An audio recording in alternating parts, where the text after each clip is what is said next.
This is the Aster plant hanger crochet pattern. This is a very quick and easy project you can make for a last-minute gift or to decorate a space in your own home. You can use fresh plants or artificial plants like I did in this example. This is a free pattern download on my website. Follow the link in the video description to download your copy with charts today.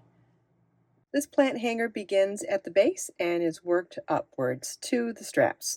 So we're going to start with a chain 5 and slip stitch to the 5th chain from your hook to form a ring. Round 1 begins with a beginning 3 double crochet cluster, which is a chain 3, and then 2 double crochet cluster in the ring. The chain 3 and 2 double crochet cluster count as our first 3 double crochet cluster. It's yarn over your hook, insert your hook in the ring, yarn over, pull up a loop, yarn over, pull through 2 loops on your hook, yarn over, insert your hook in the ring, yarn over, pull up a loop, yarn over, pull through 2 loops on your hook, then yarn over and pull through all 3 loops on your hook. Chain 3, and then we'll work a 3 double crochet cluster in the ring. Yarn over your hook, insert your hook in the ring, yarn over, pull up a loop, yarn over, pull through 2 loops on your hook. Do that 2 more times.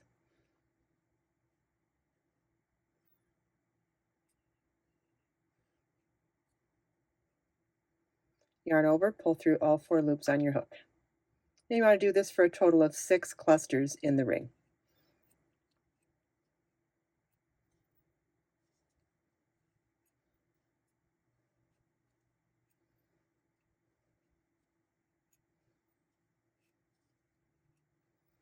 Once you have your 6 clusters in the ring, you want to complete the last chain 3 space by doing an equivalent. We're going to work a chain 1 and half double crochet into the top of that first stitch. The chain 1 half double crochet combined to be the equivalent of a chain 3 space.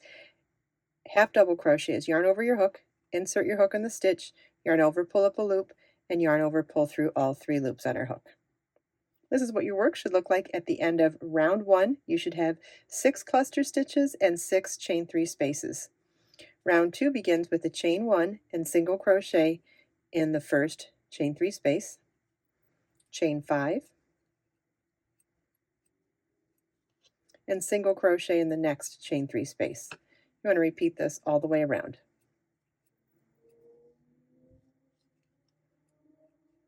We're going to modify the last chain 5 space with a chain 2 and double crochet to the first single crochet at the beginning of the round to join. Double crochet is yarn over your hook, insert your hook, yarn over, pull up a loop, yarn over, pull through 2 loops on your hook, yarn over, pull through 2 loops on your hook. This is what your work should look like at the end of round 2. You should have 6 chain 5 spaces.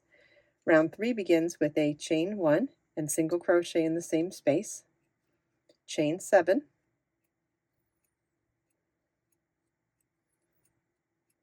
and single crochet in the next chain 5 space. You want to repeat chain 7 and single crochet in the next chain 5 space all the way around. At the end of the last repeat, we're going to replace the last chain 7 space with a chain 3 treble crochet, which is the equivalent of a chain 7 space. That's chain 3, and then treble crochet into that first single crochet at the beginning of the round to join. Treble crochet is yarn over twice, insert your hook, yarn over and pull up a loop, yarn over, pull through 2 loops on your hook, yarn over, pull through 2 loops on your hook, yarn over, pull through 2 loops on your hook. And this is what your work should look like at the end of round 3. You should have 6 chain 7 spaces. For rounds 4 through 8, you want to repeat round 3. And because we're not doing any more increases, your sides will start to grow in this direction. This is what your work should look like at the end of round 8. Round 9 begins with a chain 3, which counts as a double crochet, and we'll work 3 double crochets in that same chain 7 space.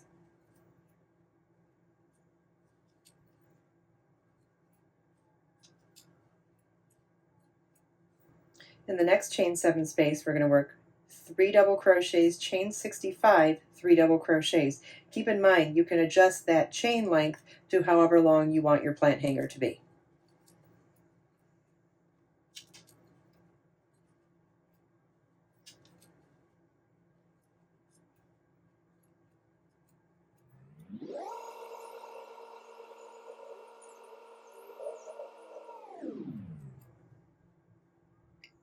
and then 3 double crochets in the same space.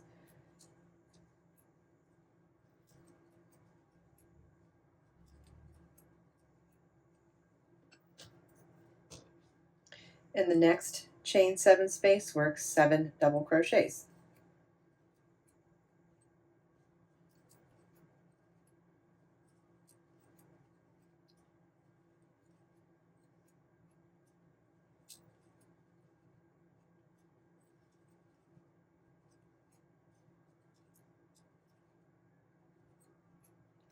Our repeat for this round is 3 double crochet, chain 65, 3 double crochet in the next chain 7 space, and then 7 double crochets in the next chain 7 space. You want to repeat this all the way around.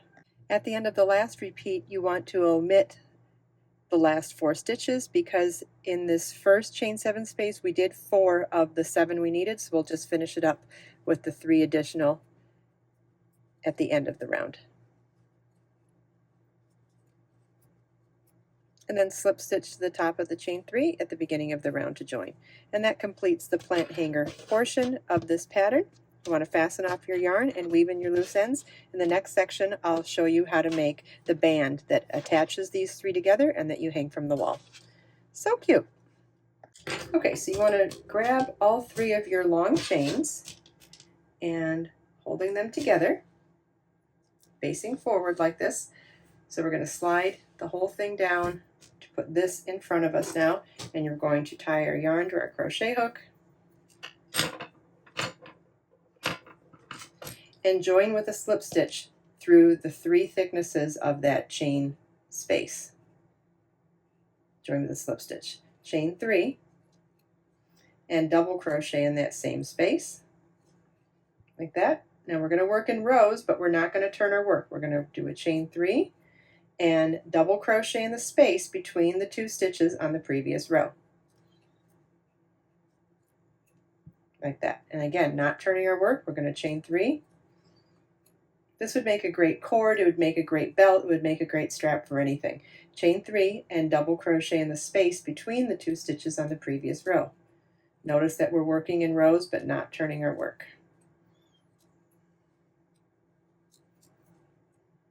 And you want to repeat this until you have 13 rows.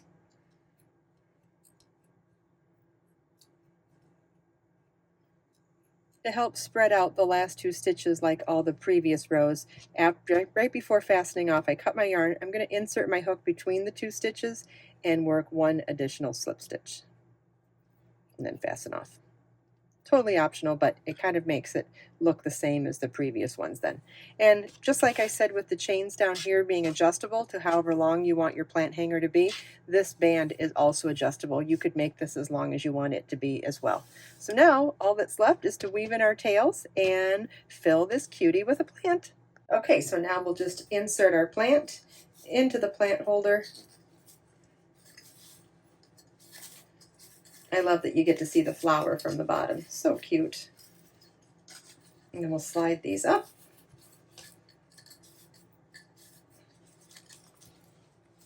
And then when you place the plant in the center here, you can play around with the placement of the leaves so that they're not all stuck inside. We can make some of them pop out from inside like this. And just kind of zhuzh them around. It makes the plant look a little fuller in there and not as confined. And you can keep doing that as you go too. So cute. There's a free pattern page on my website, and there's also a free PDF pattern download with the chart that you can get. The links are in the video description.